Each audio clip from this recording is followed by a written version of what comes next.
Break के बाद आपका स्वागत है। राहुल वारपुते ने उनसे कहा, मुझे आपके लेख बहुत पसंद आए, आप लिखिए, पर एक ही समस्या है। माथुर साहब ने कहा, कैसी समस्या है? यह लेख मैं कहां प्रकाशित करूंगा? आप अग्रलेख के नीचे प्रकाशित कर सकते हैं। माथुर साहब ने कहा, ठीक है, मगर उनको एक स्तंभ का नाम देना होगा।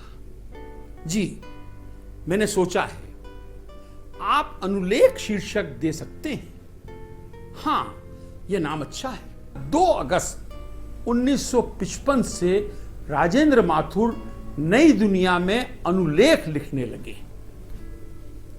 अगले 27 साल नई दुनिया के साथ दैनिक और साप्ताहिक लेखन का रिश्ता बना।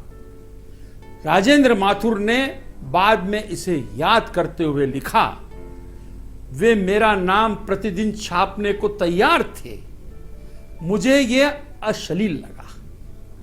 मैंने कहा, मैं प्रतिदिन बिना नाम के ही लिखूंगा। उन दिनों वीर अर्जुन में संपादकीय के नीचे नाम देने की परंपरा थी, लेकिन मेरी एंग्लो परस्त अभिरुचि को यह ठीक नहीं लगा। तब अंग्रेजी के अखबार भी अपने स्तंभ लेखकों के नाम नहीं छापते थे। एडी गोरवाला विवेक के नाम से, श्यामलाल अदीब के नाम से और दुर्गादास इंसाफ के नाम से लिखा करते थे। शरद जोशी भी उसी अखबार में ब्रह्मपुत्र के नाम से लिखते थे। फिर मैं ही कौन सा दीपचंदू हूं कि रोज नाम से अपने नाम से छपवाऊं? मैंने सोचा। यह बात राजेंद्र माथुर ने कही। उस दौर के माहौल पर राजेंद्र माथुर ने एक रेडियो साक्षात्कार में कहा, मैं 20 वर्ष की आयु में पत्रकारिता में आया। बड़ा उत्साह का माहौल था। उन दिनों भारत विदेश नीति में बड़ी दिलचस्पी लेता था। एक किस्म का आदर्शवाद था कि एशिया में हम झंडे गाड़ेंगे और दुनिया में एक किस्म की मिसाल पेश करेंगे कि भारत में प्रजातंत्र है और समाजवाद का संकल्प भी है। पूरब और पश्चिम की अच्छाइयां भी हैं। ऐसा समन्वय हम चाहते थे। लेखकों के लिए बड़ा मसाला था और स्फूर्ति का माहौल भी था। ऐसे में मैंने पत्रकारिता शुरू की, जब मुझे लगता था कि काफी कुछ कहना है। इसी बीच उन्हें स्थानीय गुजराती कॉलेज में अंग्रेजी के प्राध्यापक पद का काम करने का अवसर मिल गया। उन्होंने नौकरी ज्वाइन कर ली।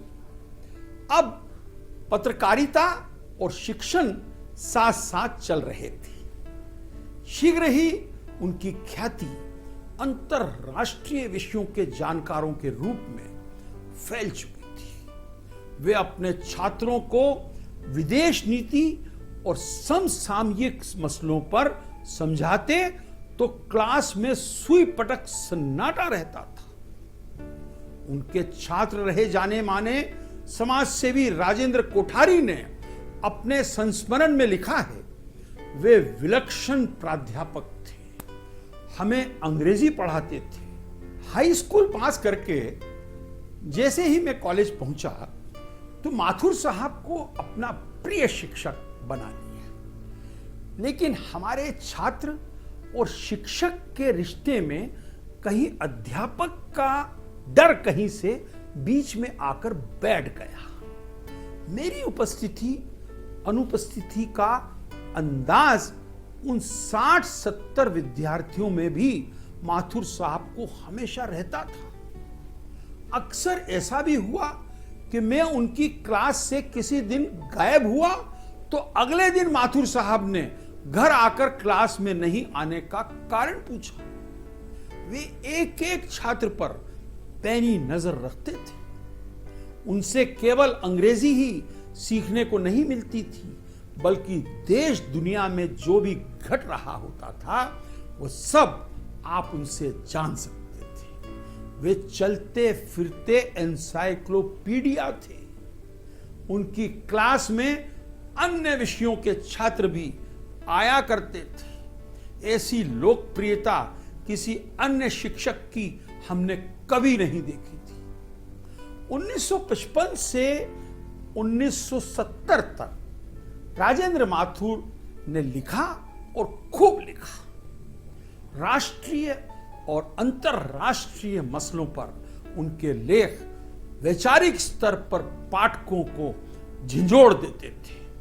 उनके अनुलेख पिछला सप्ताह और साप्ताहिक स्तंभ कल, आज और कल ने पढ़ने वालों को दीवाना बना दिया था। इस स्तंभ ने राजेंद्र माथुर को राष्ट्रीय विषयों का सबसे प्रामाणिक लेखक बना दिया।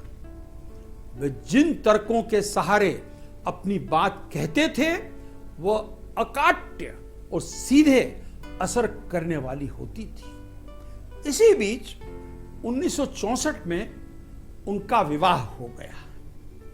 श्रीमती मोहिनी माथुर उनकी जीवन संगिनी बन चुकी थी। श्रीमती मोहिनी माथुर भी इंदौर के गुजराती महाविद्यालय में अंग्रेजी की व्याख्याता थी।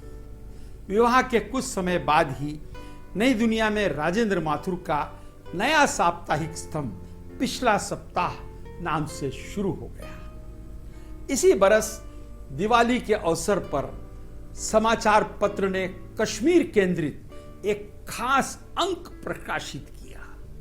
राजेंद्र माथुर ने इसमें करीब 30 पन्नों का आलेख लिखा था।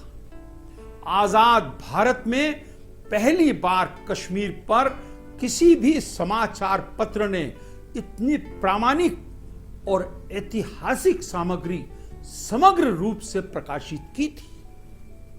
इसके प्रकाशित होते ही राजेंद्र माथुर राष्ट्रीय पत्रकारिता की मुख्य धारा में शामिल हो गए। पिछला सप्ताह स्तंभ देखते ही देखते नए कीर्तिमान बनाने लगा।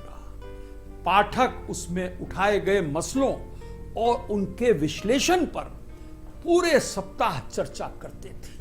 राजेंद्र माथुर की लोकप्रियता किसी करिश्मे से कम नहीं थी। समाचार पत्र प्रबंधन भी यह देखकर हैरान था। यह देखकर प्रधान संपादक राहुल बारपुते ने एक दिन राजेंद्र माथुर के समक्ष पूर्णकालीन तौर पर नई दुनिया के साथ जुड़ने का प्रस्ताव रखा और 1970 से श्री राजेंद्र माथुर समाचार पत्र के संपादक हो गए। पापा ये कहा करते थे कि एक होता है लंबी रेस का घोड़ा, तो या तो यह है कि बर्नआउट हो जाओ या आप धीरे धीरे उस सफ़र को एंजॉय करते हुए आप आगे बढ़ो। तो उसमें कठिनाई भी आएगी। उन्होंने कहा जब मैं 12 साल का था तो उनके स्कूल में पहली बार इंग्लिश न्यूज़पेपर आया। वो कहते हैं मुझे इतनी खुशी हुई कि एक पूरा न्यूज़ आर्टिकल मैंने पढ़ लिया, जो कि उस समय के लिए बहुत बड़ा अचीवमेंट। समाचार पत्र के हाथ तो जैसे हीरो का खजाना लग गया। इसके बाद अगले 5 साल तक पिछला सप्ताह पहले स्थान पर पढ़ा जाने लगा स्तंभ था। सुनने में अटपटा लगता है कि जिस दिन राजेंद्र माथुर का स्तंभ प्रकाशित होता था, पाठक खबरें छोड़कर सबसे पहले उनका स्तंभ पढ़ते थे और चुनिंदा पाठकों का ही यह हाल नहीं था। अखबार के 90% पढ़ने वाले ऐसा ही करते थे। बाकी दिनों में भी समाचार पत्र के पाठक सुबह सुबह पहला पन्ना पढ़ने से पहले चौथा पन्ना पढ़ते थे। उस पर संपादकीय टिप्पणी प्रकाशित होती थी जो राजेंद्र माथुर की लिखी होती थी। पाठकों के लिए राजेंद्र माथुर का लिखा एक एक शब्द किसी पवित्र ग्रंथ से कम नहीं समझा जाता था। आज के समाचार पत्र पाठकों के लिए यह शायद अनोखी बात हो सकती है। स्थिति यहां तक पहुंची कि उनके साप्ताहिक स्तंभ वाले दिन अखबार की प्रसार संख्या 10 से 20 हजार प्रतियां अधिक होती थी। यह उनके लेख के कारण होती थी। इतना ही नहीं, विज्ञापन दाता भी उसी दिन अपना विज्ञापन छपाना चाहते थे जिस दिन माथुर साहब का स्तंभ प्रकाशित होता था। ऐसी लोकप्रियता भारत के किसी अन्य संपादक को आज तक नहीं मिली है। उनकी पत्रकारिता निडरता की पत्रकारिता थी, आदर और सम्मान की पत्रकारिता थी और सूचना और जानकारियों से भरपूर पत्रकारिता थी। सतही तौर पर तात्कालिक रूप से किसी चीज़ पर टिप्पणी कर देना या प्रतिक्रिया व्यक्त कर देना या उसका निष्कर्ष निकाल देना, इससे उन्हें परहेज था। आपने ये पहले भाग में श्री राजेंद्र माथुर की कहानी सुनी। अगले हफ्ते ये कहानी जारी रहेगी। तब तक के लिए डॉक्टर भल्ला का इंडिया न्यूज़ की तरफ से नमस्कार।